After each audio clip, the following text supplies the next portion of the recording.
오늘 설교 말씀 성경 본문 봉독해 올리겠습니다.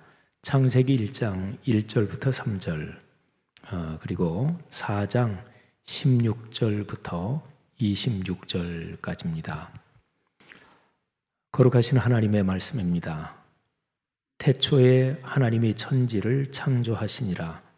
땅이 혼돈하고 공허하며 흑암이 깊음 위에 있고 하나님의 영은 수면 위에 운행하시니라. 하나님이 이르시되 빛이 있으라 하시니 빛이 있었고, 가인이 여호와 앞을 떠나서 에덴 동쪽 노 땅에 거주하더니 아내와 동침함에 그가 임신하여 에녹을 낳은지라. 가인이 성을 쌓고 그의 아들의 이름으로 성을 이름하여 에녹이라 하니라. 에녹이 이랏을 낳고 이랏은 무후야엘을 낳고 무후야엘은 부드사엘을 낳고 부드사엘은 라멕을 낳았더라. 라멕이 두 아내를 맞이하였으니 하나의 이름은 아다요 하나의 이름은 실라더라. 아다는 야발을 낳았으니 그는 장막에 거주하며 가축을 치는 자의 조상이 되었고, 그의 아우의 이름은 유발이니 그는 수금과 퉁소를 잡는 모든 자의 조상이 되었으며, 실라는 두발 가인을 낳았으니 그는 구리와 쇠로 여러 가지 기구를 만드는 자요, 두발 가인의 누이는 나아마였더라. 라멕이 아내들에게 이르되 아다와 실라여 내 목소리를 들으라. 라멕의 아내들이여 내 말을 들으라. 나의 상처로 말미암아 내가 사람을 죽였고 나의 상함으로 말미암아 소년을 죽였도다. 가인을 위하여는 벌이 7배 1진데 라멕을 위하여는 벌이 77배 1이로다 하였더라.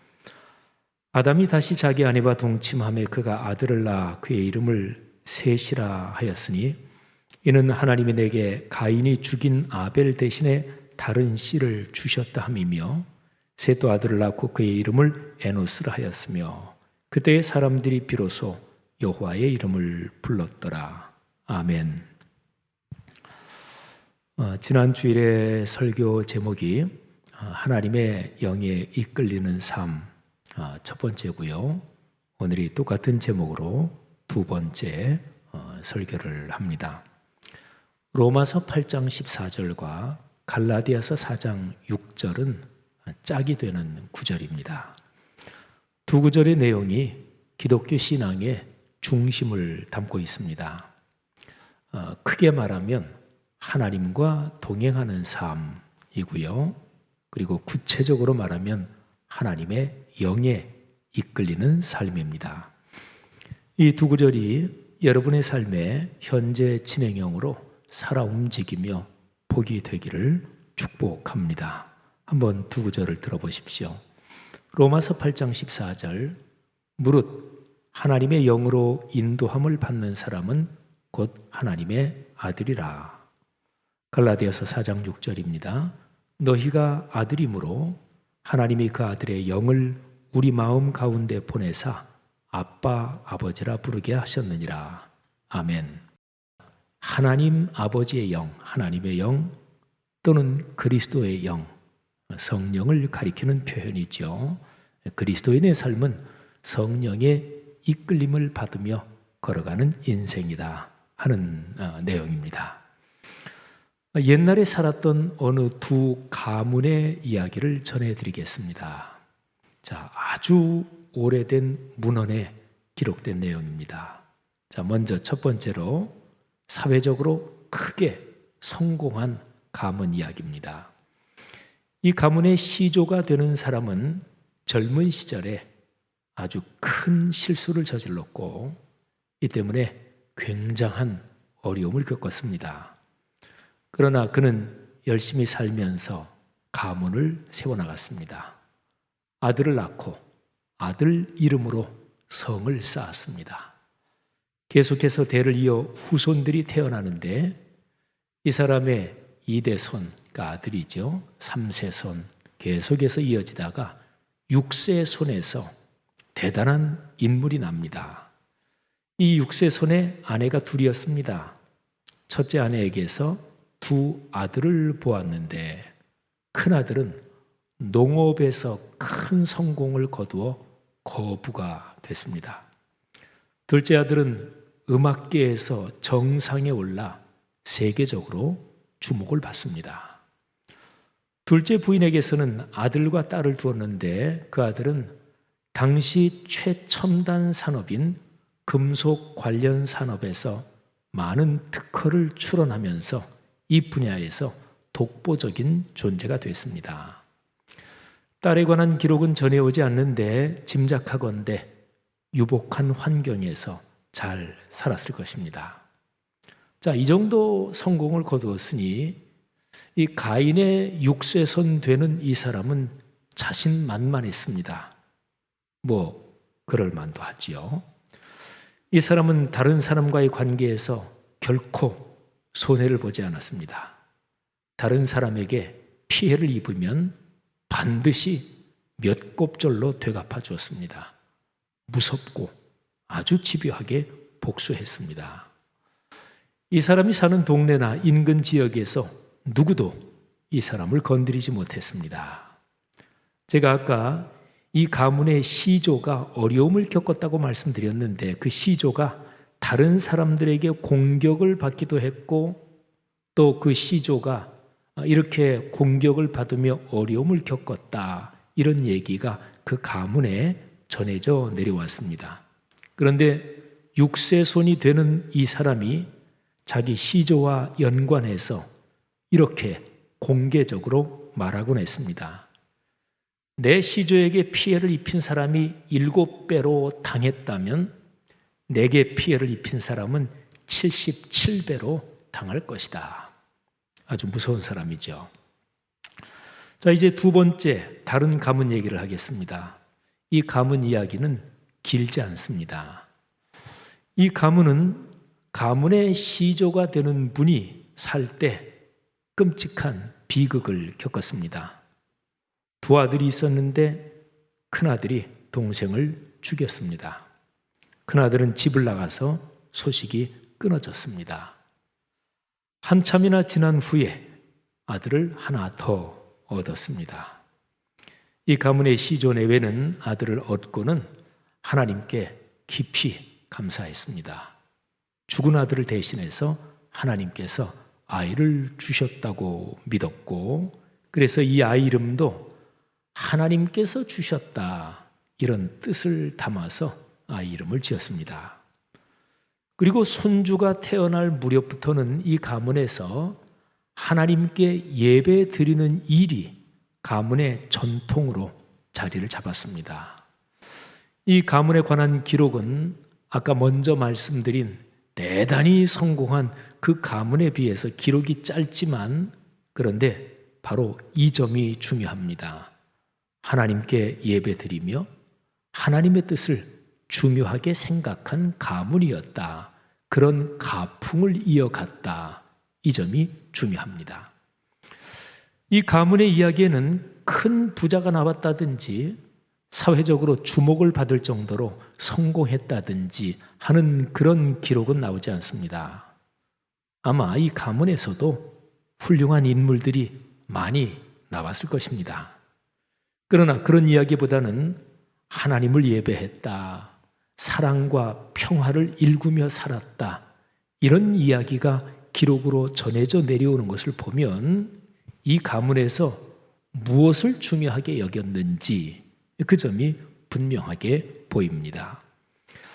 이 가문에서 7세 손이 되는 사람은 별명이 있었습니다. 하나님과 동행한 사람, 하나님과 늘 손을 꼭 붙잡고 인생을 걸은 사람, 이런 별명을 가졌고요. 이 가문에 10세 손이 되는 사람은 하나님의 명령을 받들어 큰 배를 만들었습니다. 여러분, 제가 조금 각색해서 창세기 4장에 나오는 두 계열 가문의 이야기를 말씀드렸습니다. 대단히 성공한 가문은 살인자 가인의 족보 이야기고요. 그리고 또 다른 가문은 아담, 그리고 셋, 에노스, 이렇게 이어지는 거룩한 족보, 그 계열 이야기입니다.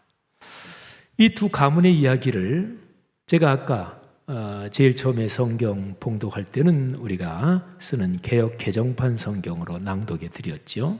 근데 이제 두 가문 이야기를 제가 조금 각색해서 말씀드렸고, 이제 또 한 번 이 이야기를 들어보시는데, 이번에는 세번역 성경으로 한번 들어보시기 바랍니다.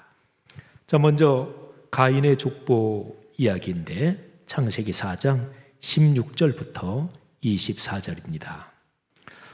가인은 주님 앞을 떠나서 에덴의 동쪽 놋 땅에서 살았다.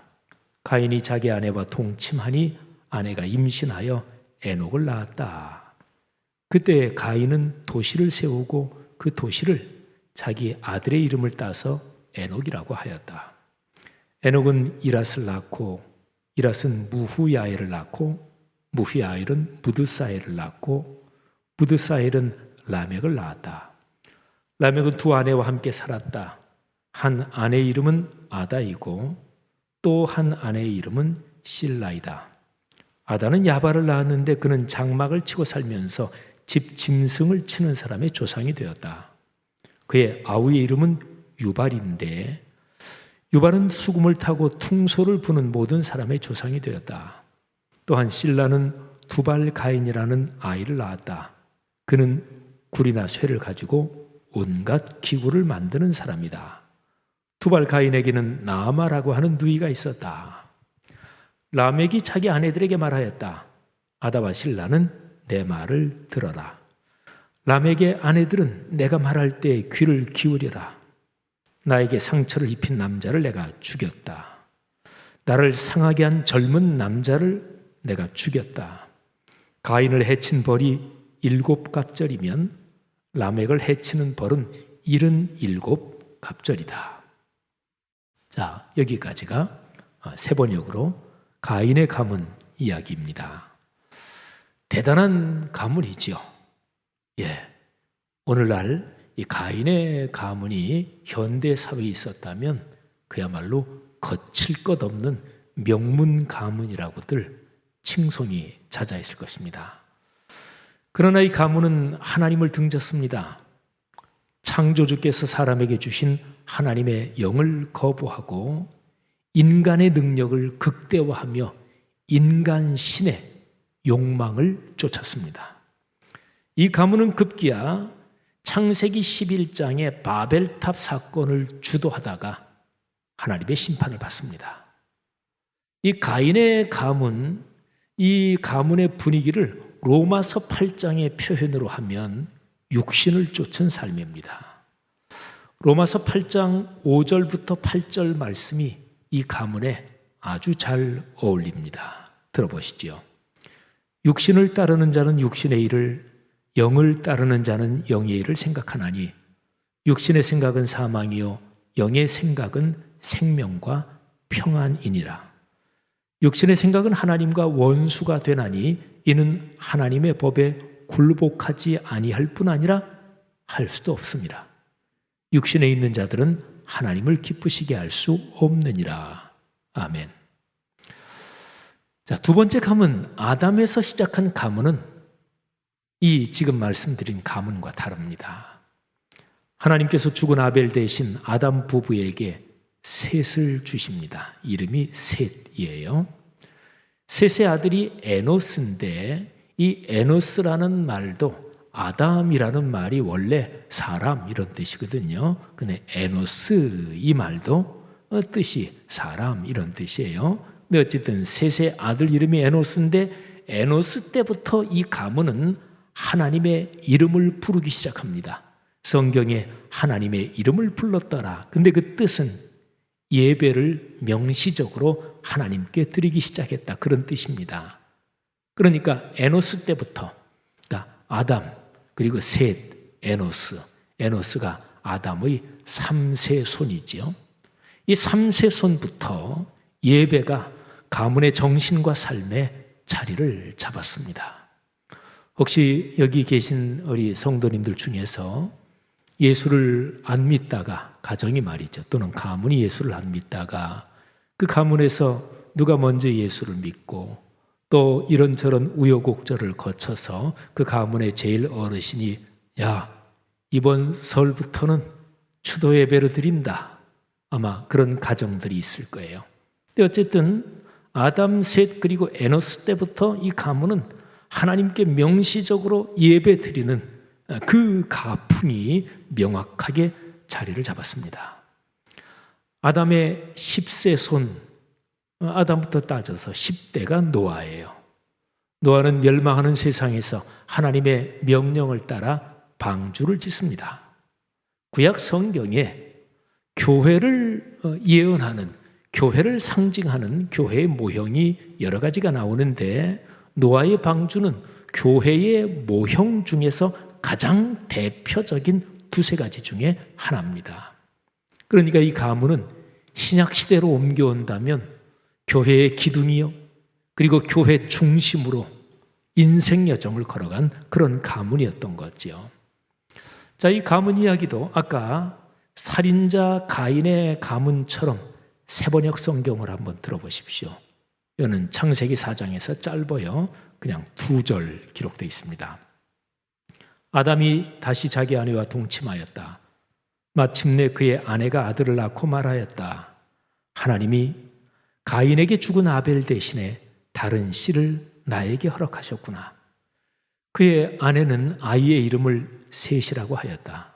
셋도 아들을 낳고 아이의 이름을 에노스라고 하였다.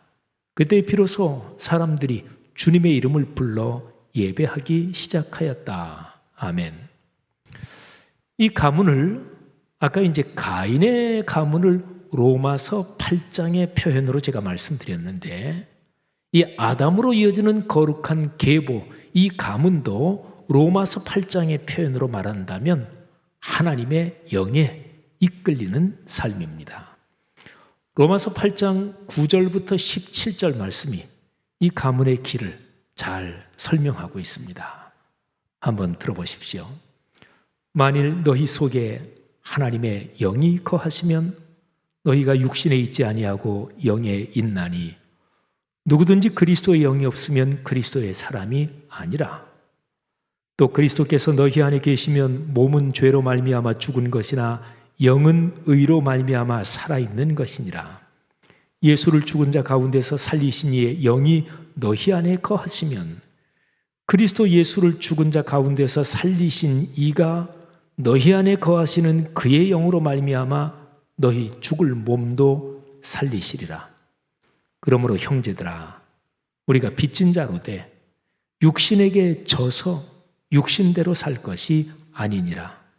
너희가 육신대로 살면 반드시 죽을 것이로되 영으로서 몸의 행실을 죽이면 살리니 무릇 하나님의 영으로 인도함을 받는 사람은 곧 하나님의 아들이라, 하나님의 딸이라. 너희는 다시 무서워하는 종의 영을 받지 아니하고 양자의 영을 받았으므로 우리가 아빠, 아버지라고 부르짖느니라. 성령이 친히 우리의 영과 더불어 우리가 하나님의 자녀인 것을 증언하시나니 자녀이면 또한 상속자 곧 하나님의 상속자요 그리스도와 함께한 상속자니 우리가 그와 함께 영광을 받기 위하여 고난도 함께 받아야 할 것이니라. 아멘. 자, 여러분 어떻습니까? 우리는 두 가문 이야기를 말하자면 조금 조금씩 다른 방식으로 3번을 들었습니다. 개역 개정판 성경으로 1번, 또 조금 각색해서 또 1번, 그리고 마지막은 3번역으로 그리고 3번째로 들었습니다. 이 2가지 유형의 삶의 방식 또는 이 2 가문의 분위기를 한번 잘 생각해 보십시오. 여러분이 걸어가는 삶과 또는 여러분의 가정 가문의 분위기는 어떠십니까? 여러분에게 만일에 여러분이 앞으로 걸어가는 이후의 삶 또는 여러분으로부터 시작해서 쭉 이어질 자녀 때, 손주 때, 증손, 요즘은 아주 많이 봐야 증손 보겠고 옛날에는 고손, 그러니까 현손을 보시는 분도 있지만 요즘은 결혼들을 늦게 하니까 쉽지 않지요. 어쨌든 여기 계신 여러분이나 저나 이 세상의 수명을 다하고 천국으로 가고 그리고서 여러분들로부터 시작되는 그 가문은 계속 이어지겠지요. 그런데 이어지는 그 가문의 분위기, 여러분이 만일에 한번 디자인을 해본다면, 여러분이 만일에 한번 설계를 해본다면 여러분이 어떻게 설계하고 디자인하기를 원하시겠습니까? 한번 아름답게 그림을 좋아하는 사람은 그림을 그려봐도 좋겠고, 또는 그냥 글로 이러한 대여섯 가지 정도가 내가 살아가는 인생 그리고 내 가정 또는 가문에 이어졌으면 좋겠다, 만일에 그렇게 기록한다면 그 내용이 무엇이겠습니까? 사랑하는 성도들이요, 하나님이 주시는 복을 따라 걸어가는 것, 그게 지혜입니다. 여러분 안에 계시는 성령의 인도하심을 따라 삶의 길을 걸어가시기를 바랍니다. 하나님의 영에 이끌리는 삶처럼 아름답고 행복한 인생이 없습니다. 하나님의 영이, 성령이 나와 함께 계시는 것을 믿어야 합니다. 이 사실을 믿고 그리고 거기에 내가 나를 맡겨야, 그래야 성령께서 역사하시기 시작합니다. 성령 하나님은 공예배와 개인적인 말씀 묵상을 통하여 우리에게 말씀해 주시고 또 우리의 삶을 이끌어 주십니다. 제 아무리 어려운 상황을 만나도, 일반적으로 말해서요, 제 아무리 어려운 상황을 어떤 사람이 만날지라도 그 사람이 자기 얘기에 귀 기울이고 진심 어린 마음으로 들어주는 한 사람만 있으면, 그러면 그 사람은 절망하지 않습니다. 삶의 기본 구조가 그렇습니다. 어렵고 힘들고 고통스럽고 또는 갈 길이 보이지 않을 때 사람은 절망도 하고 자살 충동도 느끼고, 또 실제로 세상에서 자기 삶을 스스로 끊는 사람도 있잖아요. 그래서 자살 예방하는 그런 매뉴얼이나 이런 데 보면 아주 급할 때 딱 한 사람만 자기 얘기를 깊게 귀 기울여 주면 자살하지 않는다는 거예요. 그러니까 사람의 일반적인 삶의 구조가 그렇습니다. 한 사람만 있으면, 제대로 나를 관심 써주는 한 사람만 있으면 사람은 절대로 절망하지 않습니다. 나를 깊이 사랑해주는 한 사람, 진정으로 마음이 통하는, 그래서 그냥 무슨 얘기든 다 털어놓을 수 있는 진실한 친구 한 사람, 나를 아끼고 소중히 여겨주시는 어른이나 선배 그 한 사람, 그리고 후배도 괜찮아요. 참으로 나를 따르고 나를 바라보고 존경하며 따라오는 어떤 후배나 또는 인생 연배가 아래인 그 한 사람, 그러면 그 사람 때문에 또 내가 힘을 얻는 거지요. 그렇습니다. 사람의 삶은 그 한 사람이면 됩니다. 자, 이거를 생각하면 사람 인간 관계에서도 어떤 한 사람이 함께하면 어려움도 넉넉히 극복할 수 있는데, 하물며 하나님의 영이 나와 함께 계시고 나를 이끌어 주시니 어떤 일이 우리 그리스도인을 낙심하게 만들 수 있겠습니까? 요한복음 14장부터 16장에서는 우리 안에 계신 하나님의 영, 그 성령님을 보혜사라고 예수님께서 부르셨습니다. 보혜사, 나를 보호하며 은혜로 이끌어 주시는 스승이라는 뜻입니다. 사랑하신 여러분, 오늘 이후 삶의 여정 내내 하나님의 영에 이끌리는 삶을 소원하며 그렇게 사시기를 주님의 이름으로 권면합니다. 여러분의 가정과 가문에 이 복이 대대로 이어지기를 축복합니다. 하나님은 사모하는 심령에 채우시고, 그리고 하나님은 당신을 믿고 간구하는 사람에게 채워주십니다. 여러분의 삶에 하나님의 영이 주시는 넉넉한 은혜가 풍요롭기를 주의 이름으로 축복합니다.